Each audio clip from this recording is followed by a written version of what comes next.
ბათუმში ქართულ მეომართა საფლავთან აქცია გაიმართა. ქართულ პატრიოტთა არასამთავრობო ორგანიზაცია ეროვნული ფრონტი ბათუმში მეჩეთის მშენებლობის წინააღმდეგ გამოდის. ორგანიზაციის წევრები აცხადებენ, რომ ამ ფორმით ისინი თურქეთისგან აჭარის გათავისუფლების 92 წლის თავსაც აღნიშნავენ.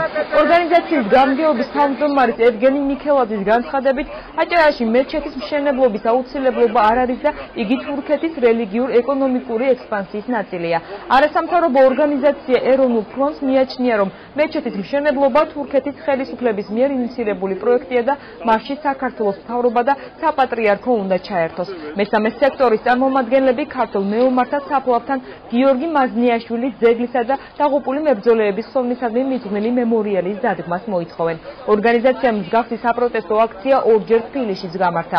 არასამთავრობო ორგანიზაციის აქციას არჩილ ხაბაძე გამოეხმაურა. რეგიონის პირველი პირის განცხადებით, ჯერჯერობით არ არის შერჩეული ადგილი მეჩეთის მშენებლობისთვის. მისი განმარტებით ამ დროისათვის საუბარია მხოლოდ ბათუმში არსებული მეჩეთის გაფართოებაზე. ხაბაძემ განაცხადა, რომ მეჩეთთან დაკავშირებული ყველა საკითხი ღია და საჯარო იქნება.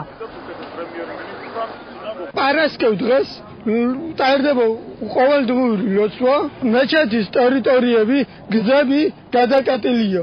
თუ შეგიძლიათ წამობზანდით და დაინახავთ, გზები არის გადაკეტილი, როდესაც პარასკევი დღეა და ჩვენ გლოცულებთ მიწაზე.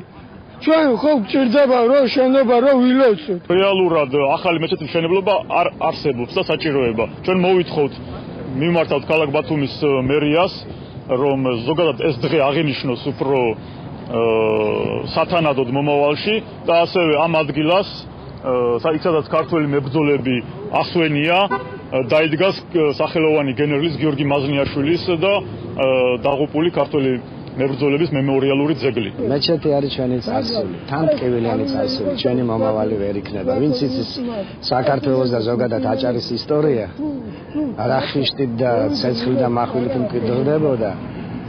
თან შეიძლება ურთიერთობები იცვლება მეზობელ სახელმწიფოებს შორის, მაგრამ რაღაცები ქვეცნობიერში არის დალექილი, რომელიც არ იშლება და ჩვენ არის ხიფათი იმისა, რომ ბათუმში ადგილობრივი ხალხი ქართველობა შეიძლება 20-30 წლის მერე თუ უფრო ადრე რა უმცირესობაში აღმოჩნდა. თურქულ მხარესთან შეთანხმებული არ ყოფილა. იყო უბრალოდ საუბარი, რომ იმ კულტურულ მემკვიდრეობას, რომელიც ჩვენ გაგვაჩნია, ჩვენს ქვეყნებს, იმის აღდგენაზე და მოვლაპარაკებაზე აიღებდა ორივე მხარე პასუხისმგებლობას.